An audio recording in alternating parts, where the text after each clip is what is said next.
OSC Masters Cup number 100 Group A right now. Thank you again, StrifeX1986, and everyone else subscribing today. Thank you for all of the support. It really has been absolutely insane. Let's jump on into this. To the bottom right-hand side, the red Zerg player is going to be Q-Lash's Elazer. Elazer. He's here in the bottom right-hand side. To the upper left, the blue Protoss player from Ting, it is Neeb. Alright, Elazer kind of needs a bit of a win, I feel like. A draw against Euthermal, a draw against Cyan as well. A win would be good for him just to try and help him stay in the top 3, just to make sure, depending on his other results. As we set up into this, and again, just look to see how things will continue to go.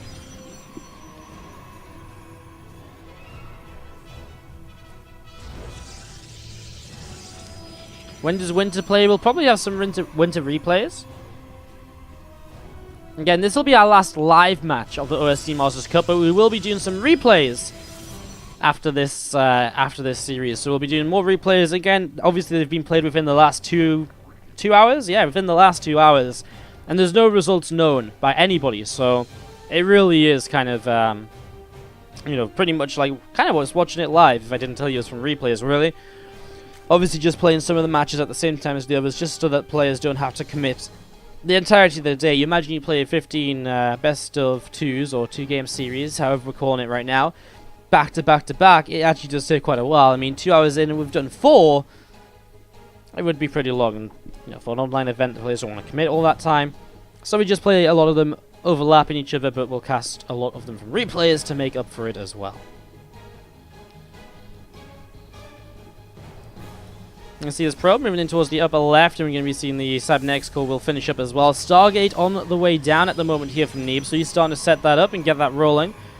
The early build from Elazer has just been going into the third hatchery already, so setting that up as well. Just going to see this Queen going to whack down that Crypt Teamer at the front, and just going to start pushing that out.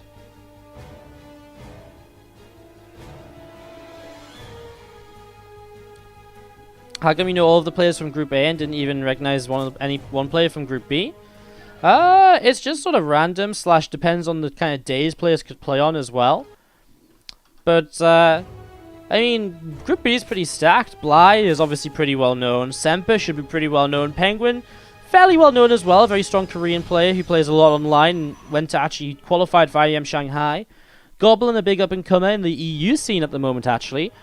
Azure is a big up-and-coming in the SEA scene, and Shanna is a very strong Chinese player as well. I understand maybe not having heard of Goblin, Shanna, and Azure, but I think Bly, Semper, and Penguin are definitely names you should recognize and could expect to go all the way. And guys, the winter in this group is the Swedish winter. He's a pro player, currently playing for 1F Pro, previously was on My Insanity. He is not the streamer winter, as we get asked so often. So often. Oracle coming down towards the lower right to have a look to see what's going on. And we've seen an Evo chamber coming in behind the mineral line as well.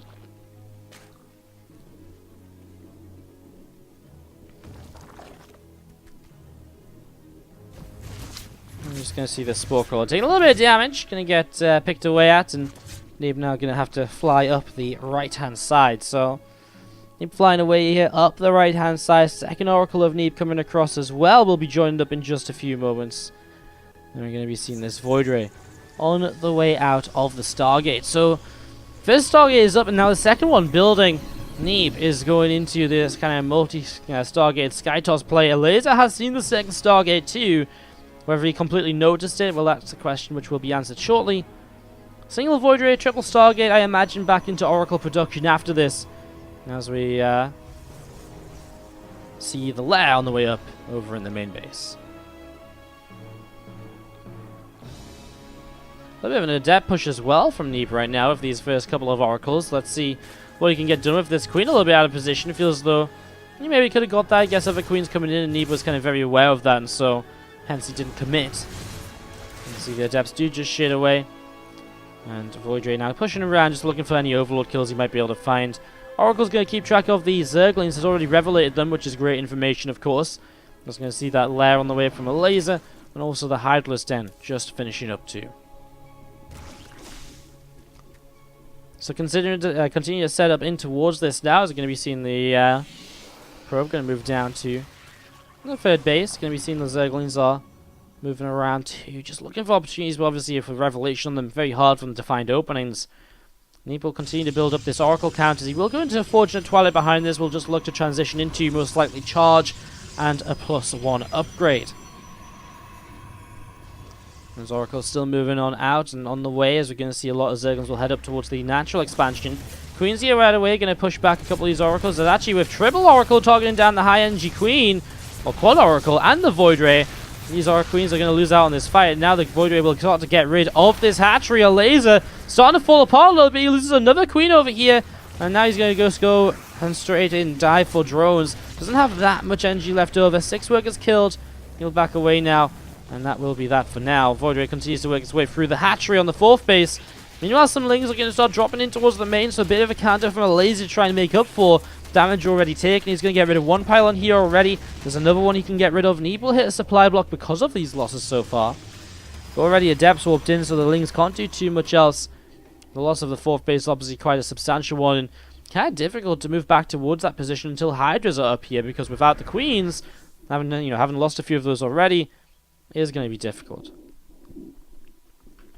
Going to be seeing Queens and Hydras together will be the answer to this Oracle play initially. We'll see what else Elazer goes into to try and fight it. Infestors have been a somewhat popular way to try and approach this anti-Oracle play. And there we go, 2 Infestors on the way up. I actually missed the Infestation pit on the way, if I'm going to be honest, but 2 Infestors on the way out as expected. I mean, later on, a Hive will come up from the Infestation pit as well as, again, a cancel on the 4th. Elazer being slowed down so heavily, and actually going to see the Protoss 4th Nexus going to be coming up just about the same time as the 4th of the Zerg player then. And that generally doesn't mean good things for the Zerg. Generally, you're trying to be expanding a lot faster. Just going to be seeing these Oracles flying back over. They're just going to pop their energy on this hatchery again. Why not? Guess the cancel once again, and the Elazer just cannot expand right now. Already took a lot of damage early from these Oracles, and because of that, it's one of these compositions that really will start to spiral a bit out of control. It becomes very difficult to start controlling these Oracles and to start shutting them down when you've already lost a little bit of your anti-air and you already get slowed down a bit. Neeb controlling this so far. Another revelation as well. Elazer will be looking for those fungals to really make something happen here. Hit the fungal on the Oracles, chain it a little bit, get the Hydras underneath to fight them. You've seen the Oracle's going to go to the main base now, where the defense more or less non-existent. Single Spore Crawler is going to last about 0.7 seconds, I'm going to give it. Here we go. So Oracles fly in, and here we go, the Spore Crawler. Okay, lasted about a second, maybe a bit more. Not bad. Oh, massive Stasis Wards coming in on the high ground just to slow down the Hydras coming up. Fungal will grab a few of those Oracles though, and they will begin to drop, but he does get away with 2 of the 4 that got fungaled. 19 workers go down in the process, and it is just Neeb continuing to deal a high amount of damage so far through all of this, as we're going to be seeing. Well, 19 workers killed. Elazer has to keep on redroning. And behind all of this, I mean, Neeb going into +2 ground armor. He's going to go into his +1 air armor as well. We see the Zealot charge is obviously finished up already. We see the, the Zealot number is actually increasing massively here. As we are going to see a big Link Queen Hydra Infestor push. This could be a little bit scary. It's still very much primarily Oracles here in the defense for Neeb. Let's be careful. Actually, some Banes morphing in as well may make life difficult for these Zealots. So this will be intriguing to see how exactly Neeb approaches this defense. He is maxed out, so he's got everything he could possibly be hoping for right now. Zealots to the north side, Oracles from the south. The Hydras are a little bit split up, and that's an issue because now they drop so quickly, they're not able to target down the Oracles fast enough. And that's just going to be GG. Neeb takes game number 1. Round. Top right hand side, our yellow Protoss player. Casper Cup champion. 2-time WCS champion.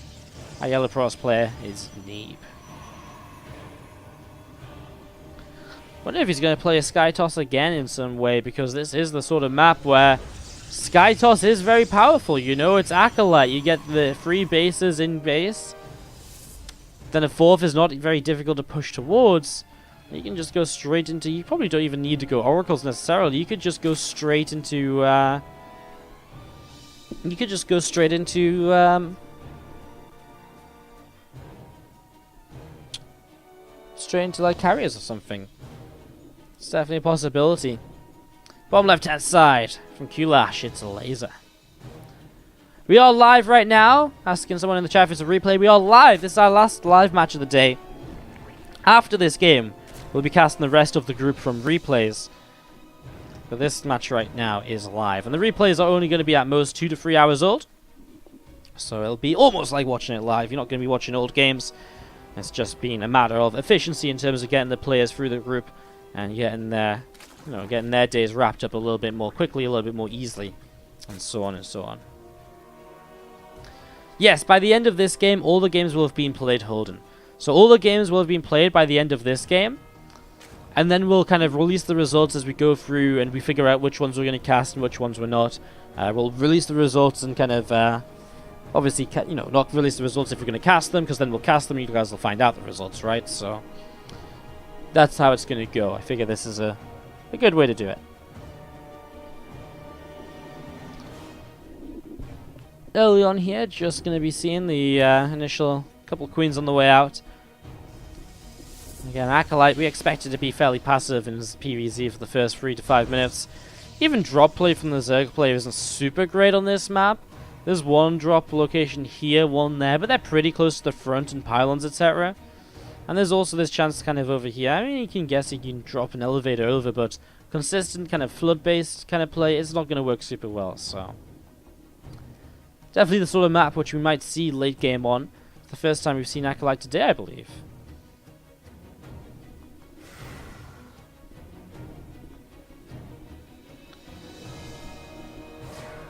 Lair on the way up from Elazer.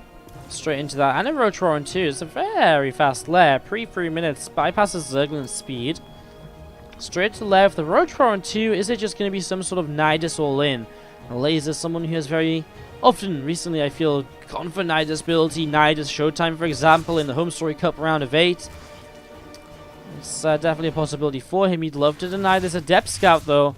So Deb going to take some damage. So far, just sees the Queen and the Lings. We'll see the lack of a third hatch, which is already an interesting thing to kind of see a lack of, right? I mean, it's something which is like, well, if you don't have a third hatchery, what are you doing? Lair about to finish up. Roach Rowan is done. It has to be a Nidus, right? What else do you do off this fast to Lair? Roach speed? Gonna find out. Lair's finished up. It's the Elazer's call, and there it is. Nidus Network dropping on down. So, the Adepts on the natural find it straight away. It's a shame because he didn't actually ever get back into the main. If he dropped in the main, it would still be unscouted. As it stands now, Elazer's coming into a 2-base all-in, which Neeb knows about.